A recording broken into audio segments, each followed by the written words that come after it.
सब व्रतों में सर्वश्रेष्ठ श्री एकादशी व्रत है।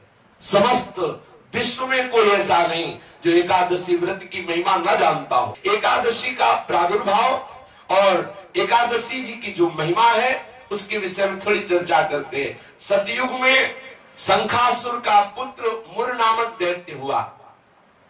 शंखासुर को भगवान विष्णु ने मार डाला।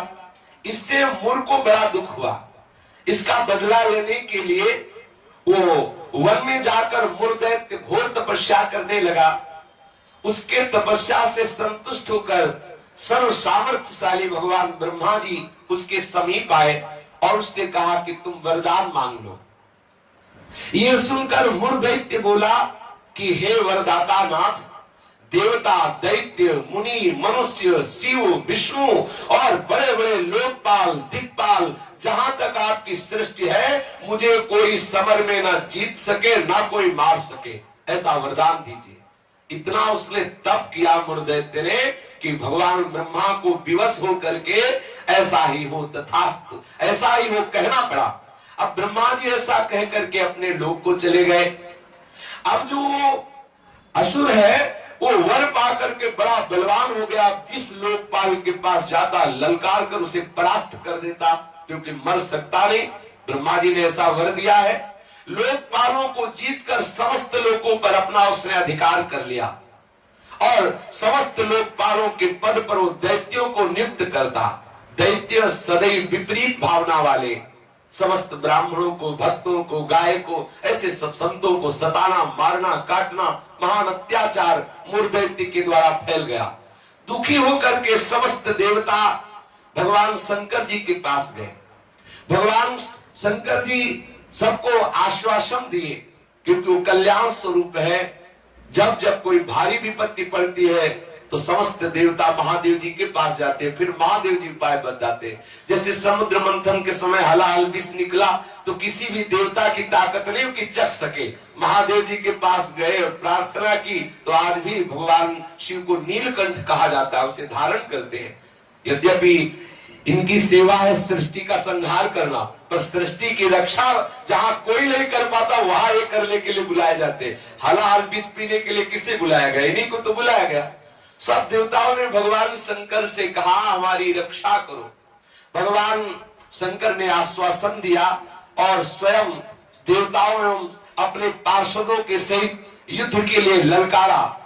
मुर दैत्य ने बहुत भयंकर युद्ध किया, लेकिन युद्ध में विजय मुर दैत्य की हुई, क्योंकि आशीर्वाद है भगवान ब्रह्मा जी का। अब देवताओं ने देखा दैत्यों की तो प्रबल सेना बढ़ती चली आ रही है। अब भगवान श्री हरि का स्मरण किया, भगवान विष्णु का कि हे नाथ, आप ही अब रक्षा कर सकते हो। भगवान श्री विष्णु जी ने सुदर्शन चक्र का स्मरण किया और मुर दैत्य पर प्रहार किया, पर ब्रह्मा जी के वरदान प्राप्त होने के कारण भगवान के प्रिय पार्षद सुदर्शन ने उसको ऐसे घूमकर परिक्रमा करते हुए आकर भगवान के हाथ पर विराजमान हो गए, क्योंकि ब्रह्मा जी भगवान श्री हरि के ही अंश से प्रकट हुए।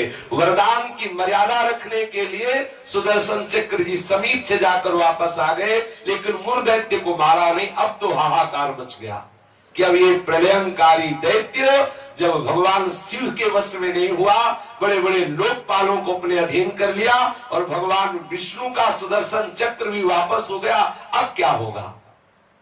सब देवता भगवान विष्णु से प्रार्थना करने लगे। भगवान श्री हरि अद्भुत लीला विहारी है। भगवान विष्णु युद्ध छोड़कर भाग चले। मुर दैत्य ने देखा कि सबका मुखिया तो भाग पड़ा, इसको हम जिंदा छोड़ेंगे नहीं। वो गदा लेकर भगवान का पीछा किया। मुर दैत्य ने भगवान भागकर बद्री का आश्रम में गए और एक बड़ी ही गहरी एकांतिक गुफा में जा छिपे और अत्यंत श्रमित हुए निद्रावश से प्रतीत होने लगे। मुर ने गुहा में प्रवेश करके दहाड़ लगाई, कहाँ है? भगवान विष्णु को संबोधन किया, कहाँ है तू?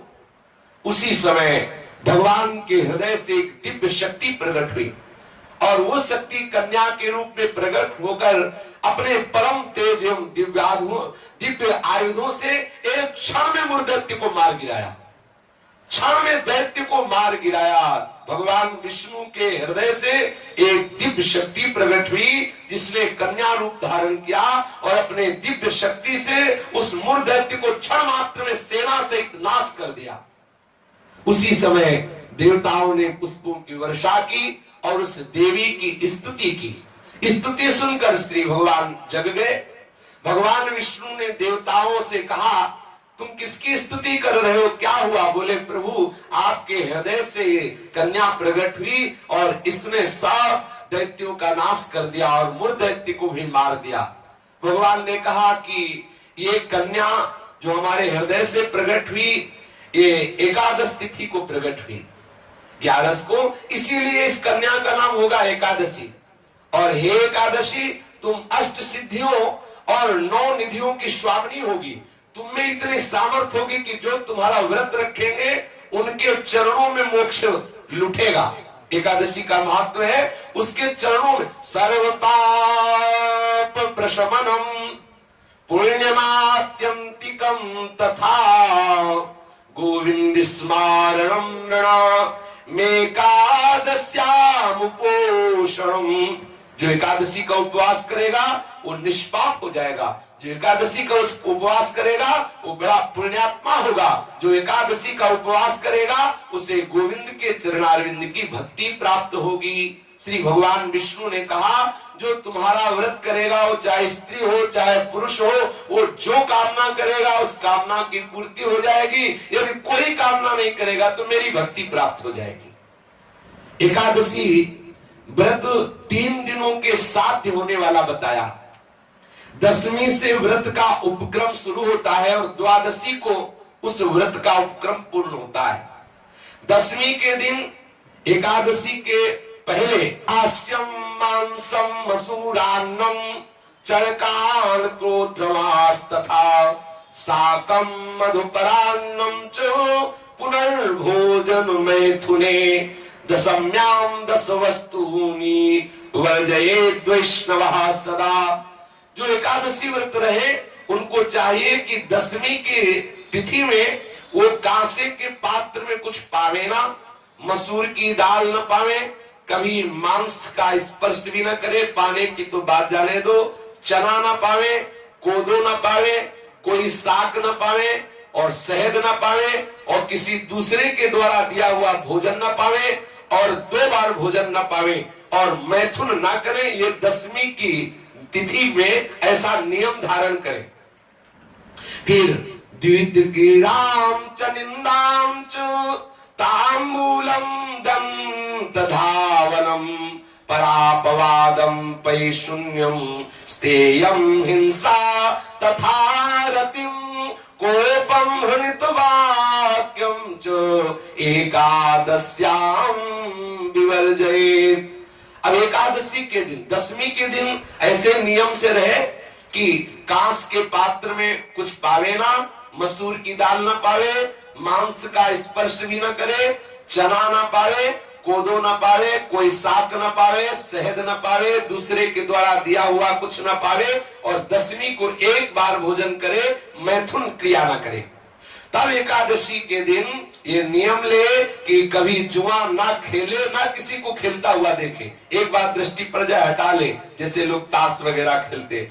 एकादशी के दिन नींद न ले, एकादशी के दिन पान न खावे, एकादशी के दिन दातून न करे, एकादशी के दिन किसी की चोरी न करे, हिंसा न करे, किसी के साथ मैथुन न करे, कभी क्रोध न करे और झूठ न बोले। एकादशी के दिन ये 11 कार्य ना करते हुए बोले फिर निरंतर स्मरण प्रियालाल का करते हुए, भगवत स्मरण करते हुए फलाहार पावे तो 1 बार पावे, वो भी थोड़ा पावे। अब हमें तो लगता है कि जितना और दिन पदार्थ पाने को नहीं मिलते उतना तो एकादशी का दिन। बोले अमुक की खीर बनाओ, उसकी कूटू की पकौड़ी बनाओ और उसका सिंघाड़े का हलवा बनाओ, ये वो। अब एकादशी का मतलब क्या है? अरे 24 घंटे उपवास करो या तो बहुत बहुत जल पी लो, बहुत लगे तो 1 बार कुछ फल या कुछ ऐसे साधारण, वो भी उतना कि 1 दिन में मर थोड़ी जाएगा कोई। जो एकादशी हाँ, तो काहे का व्रत फिर अगर खूब कचौड़ी पकौड़ी सब बना के उसकी पाओ तो। एकादशी का तात्पर्य है भगवत आराधन में तन्मय रहना। सुबह से कुछ ना पावे, 24 घंटे में एक बार कुछ जल दूध कुछ थोड़ा सा पाले, और फिर द्वादशी के दिन कांस्यम मांसे सुराम छौद्रम तैलम वितथ भाषणम व्यायामं च प्रवासं च पुनर्भोजन मैथुने अस्पृश्यास्पर्शमासूरे द्वादश्याम द्वादशम त्यजेत्। द्वादशी को भी कांसे के पात्र में भोजन न करे, मांस न स्पर्श करे, मदिरा न पीवे और शहद न पावे, तेल का बना पदार्थ न पावे, झूठ न बोले, कस के व्यायाम न करे, परदेश गमन न करे, दोबारा भोजन न करे, मैथुन न करे, जो स्पर्श करने योग्य नहीं उनका स्पर्श न करे, मसूर की दाल न खाए। ये 12 वस्तुएं द्वादशी को त्याग दे। दसवीं के दिन पूर्वाह्न में एक बार हविष्यान्न भोजन करना चाहिए। इसके बाद दसवीं के दिन कुछ नहीं खाना पीना चाहिए। एकादशी के दिन ब्रह्म मुहूर्त में उठकर प्रातःकालीन कृत्य से निवृत्त होकर स्नान करके भगवत प्रसन्नता के उद्देश्य से व्रतोपवास का संकल्प लेकर संध्या तर्पण वंदन आदि जो भी गुरु प्रदत्त उपासना है या प्रियालाल की षोडोपचार विधि से पूजन करे, फिर प्रणाम नमस्कार आदि करे, रात्रि भर जागरण करे, कीर्तन करे। निर्जल व्रत करना सबसे श्रेष्ठ एकादशी व्रत को कहा गया है। पूज्य श्री मथुरादास जी 12 महीना निर्जल एकादशी करते थे। वयोवृद्ध होने पर भी प्राय वैष्णव जन बड़ा आदर पूर्वक एकादशी का व्रत रहते। द्वादशी के दिन पूर्वत सेवा पूजा करके पहले श्री प्रियालाल का श्री हरि का चरणामृत ले और कम से कम एक साधु को भोजन करावे, फिर पावे। ऐसा एकादशी का विधान है। और एकादशी का फल क्या है? पाप नष्ट हो जाते हैं, मोक्ष की प्राप्ति हो जाती है। यदि निष्काम रहे तो भगवत प्रसन्नता उसको प्राप्त होती है, मतलब भक्ति का वर्धन होता है।